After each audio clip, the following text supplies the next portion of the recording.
Here I am. What was that, Adam?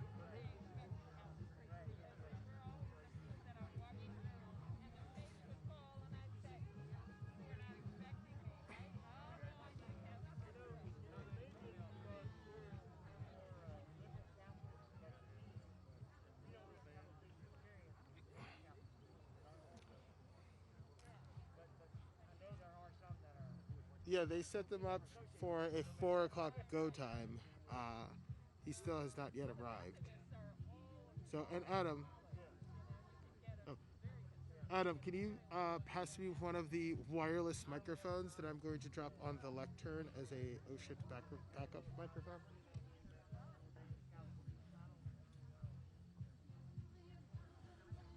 Yeah, they have some crazy app on their cell phone that calculates where the sun is going to be in relationship to the phone. Check, check, check, check, check. Technology.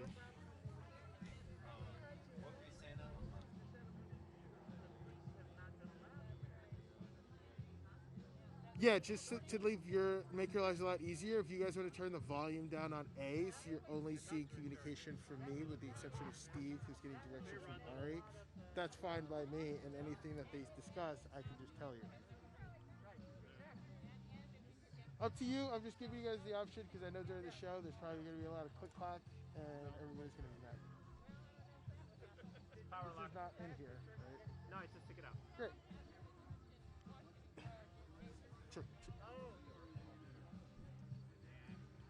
Okay. Yep, just let me know if you do.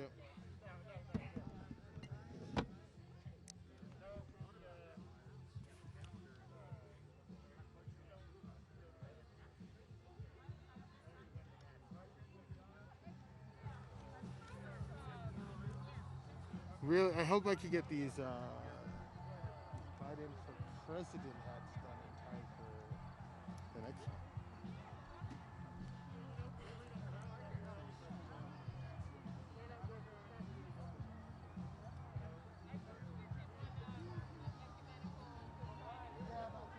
Yeah, Adam, he wants a little more DB.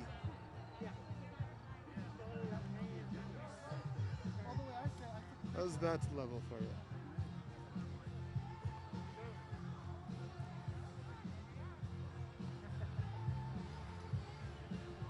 Oh, there you are. I see you. Oh, here comes the motorcade. Yeah, motorcade's arrived. I'm gonna. Last check. Yeah, we probably have. I'm gonna do my first of many white girls.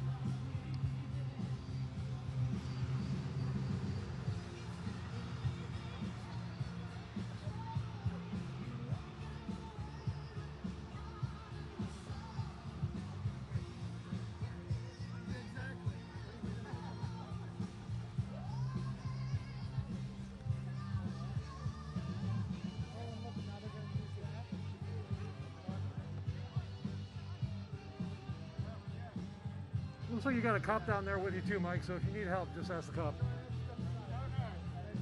Sounds good.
Hey, Adam or Gil or Mike, let Gil know that Steven's on his way to him.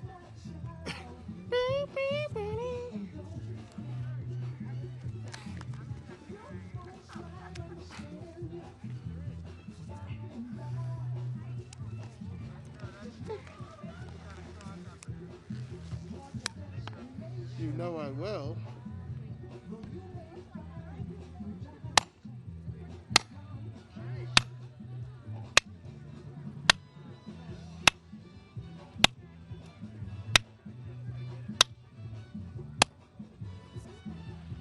Thanks, miss. Appreciate it.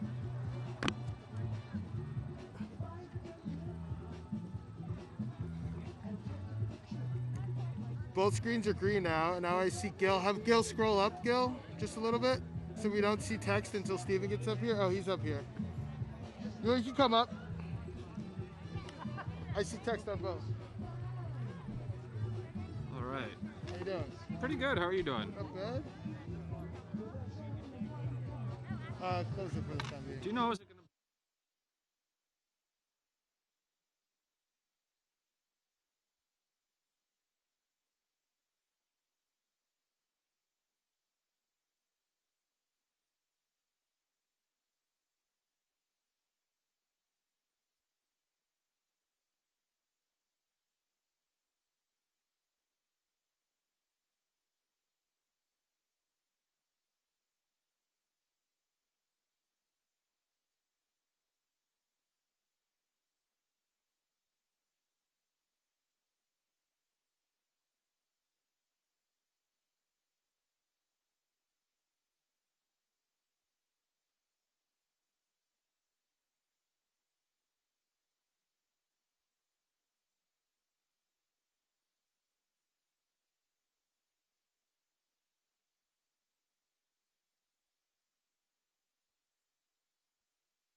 To switch when she's ready.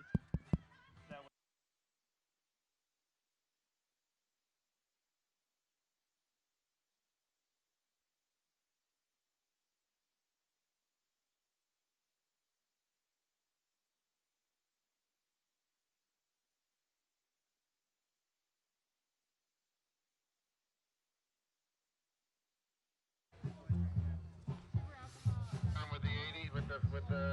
Good afternoon, everybody, and those members of the press who have just arrived. We've got press boxes on this main riser and on the left little camera pod over there. If you want to just plug in for me and give me a thumbs up, make sure that you guys have signal. For everybody in attendance, please remember to silence your cell phones.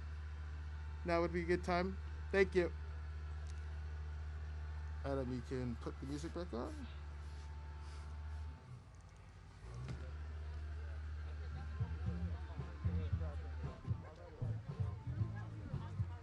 You can retract a little bit more.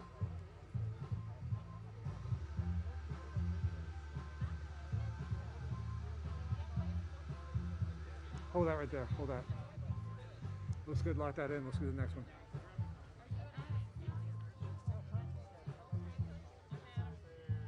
Guys, do me a favor. Just don't touch the lectern. Thank you.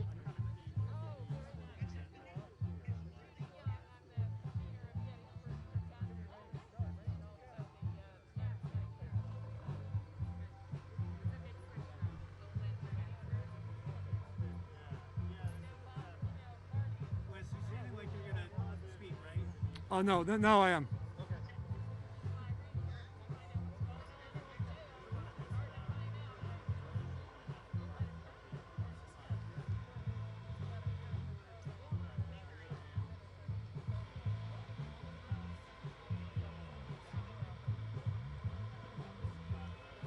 All right, let's hold that there.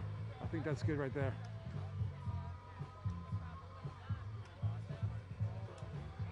You know, actually, I'm wrong, man. Can you, I guess, jib up? I want to move the whole frame to my right, so the camera left. The whole frame, move camera left.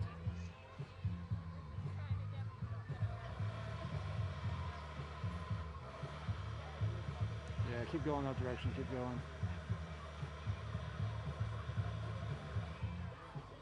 All right, what happens if you retract from there?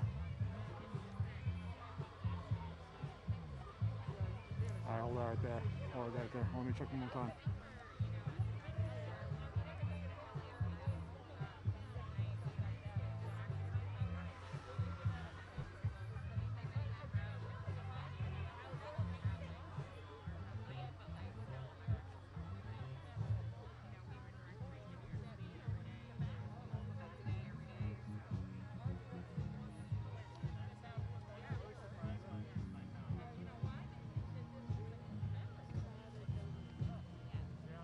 Yeah, you know, about ourselves like 15 more minutes, but it's not fantastic. But yeah, let's lock it down.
Thank you for being here today. Today's event has been set up to adhere to social distancing guidelines as outlined by health experts in the state of Pennsylvania. The program will begin shortly.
Love you, Joe! Go, Joe! Welcome to Gettysburg. Good to be back. Military vets for back. All right. Thank you. Rock and roll. Okay. Thank you all for being here. Thank you. I appreciate you being here on this gorgeous day in a magnificent, magnificent setting. Do you think about all the lives that were lost here? Please all have a seat. On July 4th, 1863, America woke to the remains of perhaps the most consequential battle in American soil. It took place here on this ground in Gettysburg. 3 days of violence, 3 days of carnage, 50,000 casualties, wounded, captured, missing, or dead over 3 days of fighting. When the sun rose on that Independence Day, Lee would retreat. The war would go on for nearly 2 more years, but the back of the Confederacy had been broken. The Union would be saved. Slavery would be abolished. Government by, and for the people would not perish from the earth. And freedom would be born anew in our land. There's no more fitting place than here today in Gettysburg to talk about the cost of division, about how much it has cost America in the past, about how much it is costing us now, and about why I believe in this moment we must come together as a nation. For President Lincoln, the Civil War was about the greatest of causes: the end of slavery, widening equality, pursuit of justice, the creation of opportunity, and the sanctity of freedom. His words would live ever after. We hear them in our heads, we know them in our hearts, we draw on them when we seek hope in hours of darkness.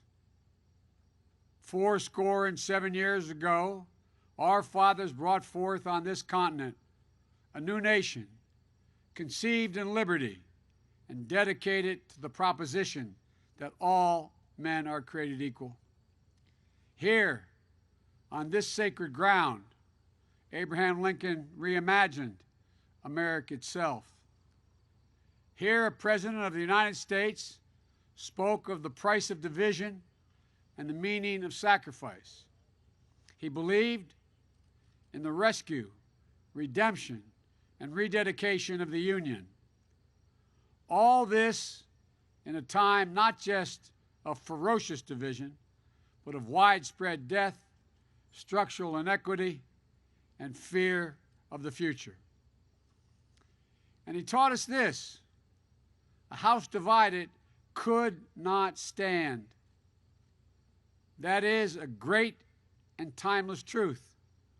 Today, once again, we are a house divided. But that, my friends, can no longer be. We are facing too many crises. We have too much work to do.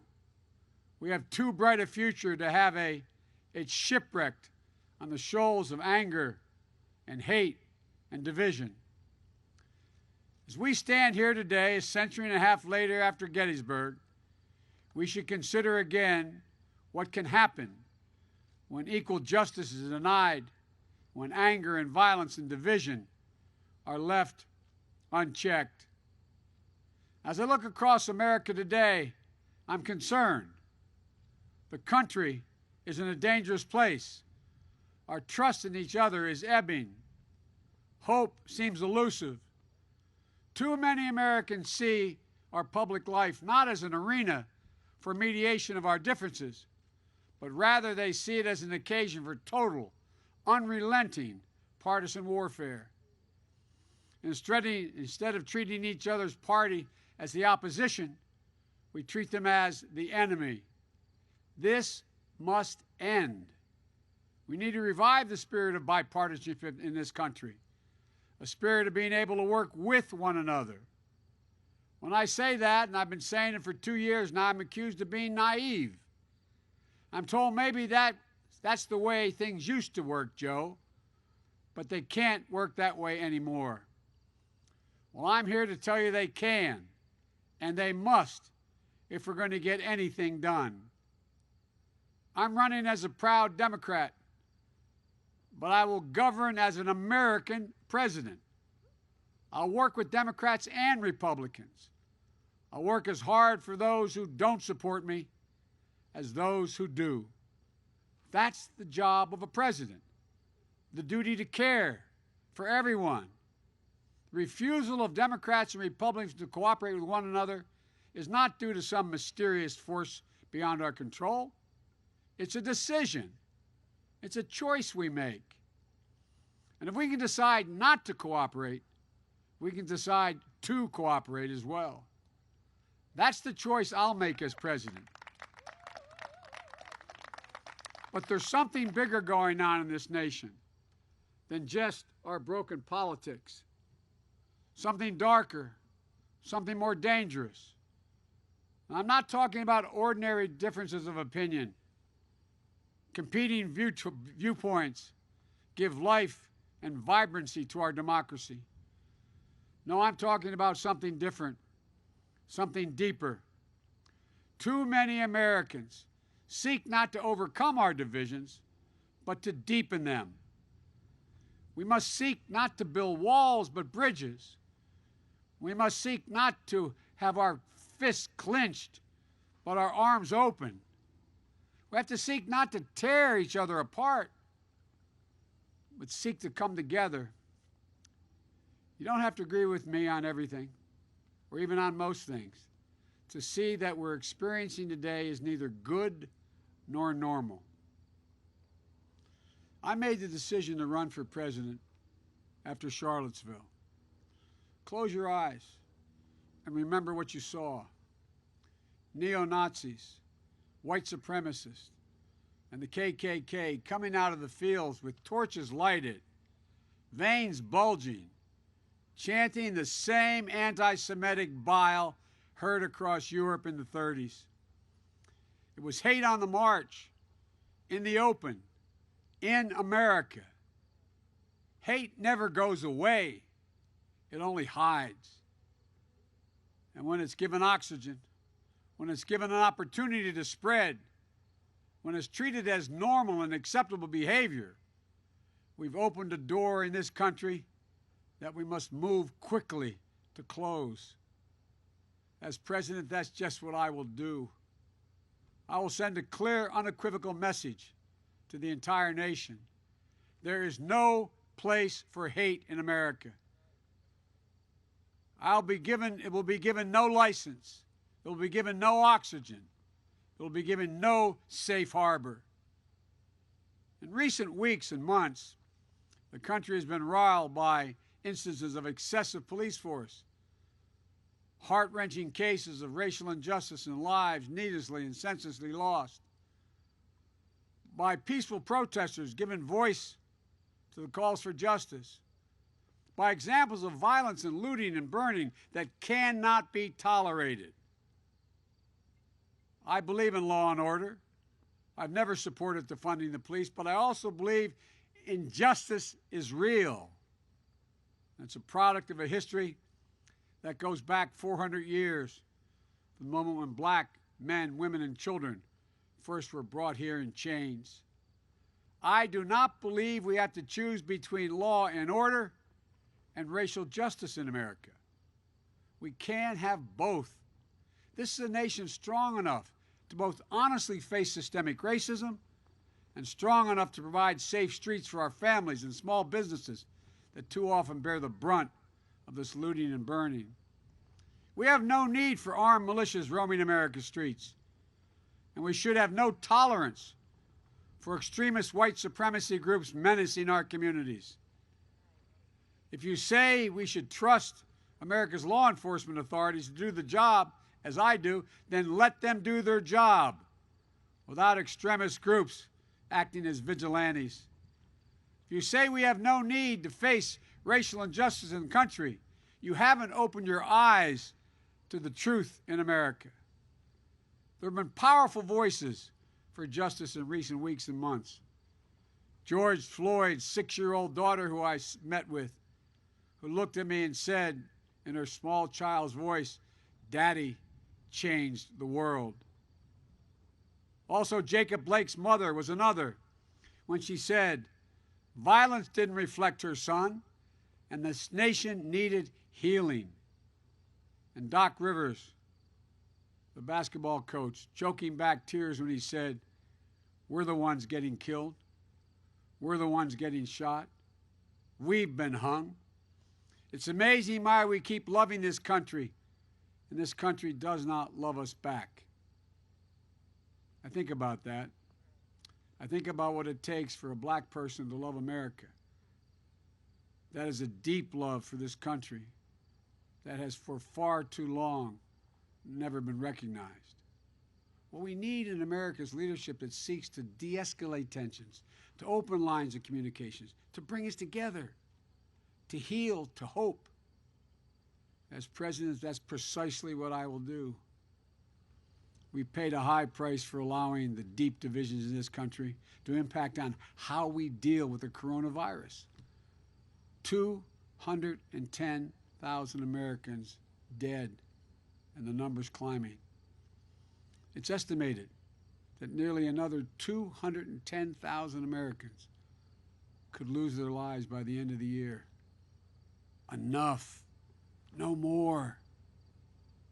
Let's just set partisanship aside.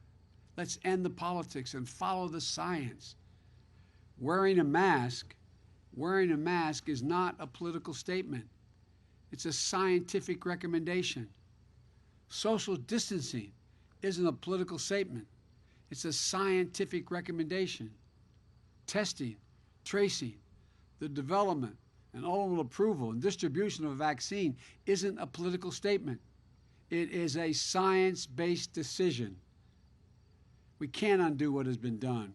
We can't go back, but we can do so much better. We can do better starting today. We can have a national strategy that puts politics aside and saves lives. We can have a national strategy that will make it possible for our schools and businesses to open safely. We can have a national strategy that reflects the true values of this nation.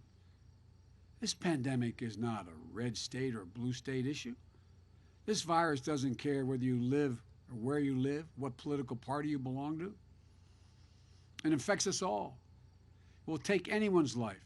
It's a virus. It's not a political weapon. There's another enduring division in America that we must end. The division in our economic life that gives opportunity only to the privileged few. America has to be about mobility. It has to be the kind of country where an Abraham Lincoln, a child of the distant frontier, can rise to the highest office in the land. America has to be about possibilities, the possibility of prosperity, not just for the privileged few, but for the many, for all of us. Working people and their kids deserve an opportunity. Lincoln knew this. He said that a country had to give people, and I quote, an open field and a fair chance. An open field and a fair chance. That's what we're going to do in the America we're going to build together. We fought a civil war that would secure a union, that would seek to fulfill the promise of equality for all. And by fits and starts, our better angels have prevailed again just enough against our worst impulses to make a new and better nation. And those better angels can prevail again now.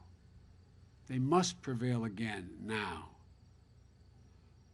100 years after Lincoln spoke at Gettysburg, the Vice President, Lyndon B. Johnson, also came here, and here's what he said.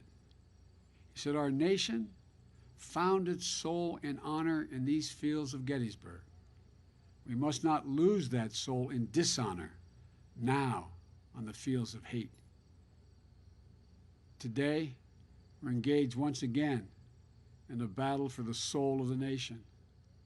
The forces of darkness, the forces of division, the forces of yesterday are pulling us apart, holding us down, and holding us back. We must free ourselves of all of them. As president, I will embrace hope, not fear, peace, not violence, generosity, not greed, and light, not darkness. I'll be a president who appeals to the best in us, not the worst, I'll be a president who pushes toward the future, not one who clings to the past. I'm ready to fight for you and for our nation every day, without exception, without reservation, and with a full and devoted heart. We cannot and will not allow extremists and white supremacists to overturn the America of Lincoln and Harriet Tubman and Frederick Douglass, to overturn the America that has welcomed immigrants from distant shores, to overturn the America that has been a haven and a home for everyone, no matter their background. From Seneca Falls to Selma to Stonewall, we're at our best when the promised America is available to all. We cannot and we will not allow violence in the street to threaten the people of this nation. We cannot and will not walk away from our obligation to, at long last, face the reckoning on race and racial justice in this country. We cannot and will not continue to be struck in the partisan politics that lets this virus, thrive while the public health of this nation suffers. We cannot and will not accept an economic equation that only favors those who've already got it made. Everybody deserves a shot at prosperity. Folks, thank you. Duty and history call presidents to provide for the common good, and I will. It won't be easy. It won't be easy. Our divisions today are long-standing. Economic and racial inequities have shaped us for generations. But I give you my word. I give you my word. If I'm elected president, I will marshal the ingenuity and goodwill of this nation to turn division into unity and bring us together, because I think that the people are looking for that. We can disagree about how we move forward, but we must take the first steps. And it starts with how we treat one another, how we talk to one another, how we respect one another. In his second inaugural, Lincoln said, "With malice toward none, with charity for all, with firmness in the right as God gives us to see the right, let us strive on to finish the work we're in, to build up the nation's wounds, bind up the nation's wounds." Now we have our work to reunite America, to bind up our nation's wounds, to move past shadow and suspicion. And so we, you and I, together, we press on even now.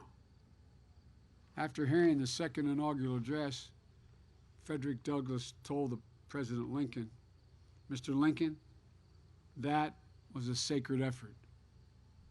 We have to be dedicated to our own sacred effort." The promise of Gettysburg, that a new birth of freedom was at hand, I think it's at risk. Every generation that has followed Gettysburg has been faced with a moment when it must answer this question: whether it will allow the sacrifices made here to be in vain or be fulfilled. This is our moment to answer this essential American question for ourselves and for our time. And my answer is this: it cannot be that after all this country has been through, after all that America has accomplished, after all the years we have stood as a beacon of light to the world, it cannot be that here and now in 2020 we will allow the government of the people, by the people, and for the people to perish on this earth. No, it cannot, and it must not. We have it in our hands the ultimate power, the power to vote. It's the noblest instrument ever devised to register our will in a peaceable and productive fashion. And so we must vote. We will vote, no matter how many obstacles are thrown in our way, because once America votes, America will be heard. Lincoln said, "The nation is worth fighting for." So it was, and so it is.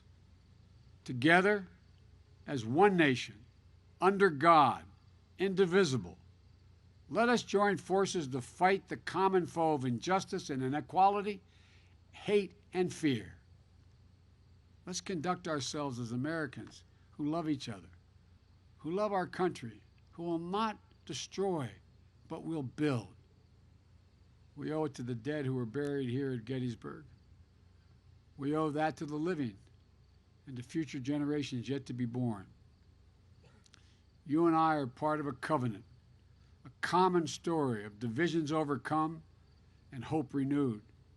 If we do our part, if we stand together, if we keep faith with the past and with each other, then the divisions of our time will give way to the dreams of a brighter, better future. This is our work. This is our pledge. This is our mission. And we can end this era of division. We can end the hate and the fear. We can be what we are at our best, the United States of America. God bless you all, and may God protect our troops. Thank you. We can do this.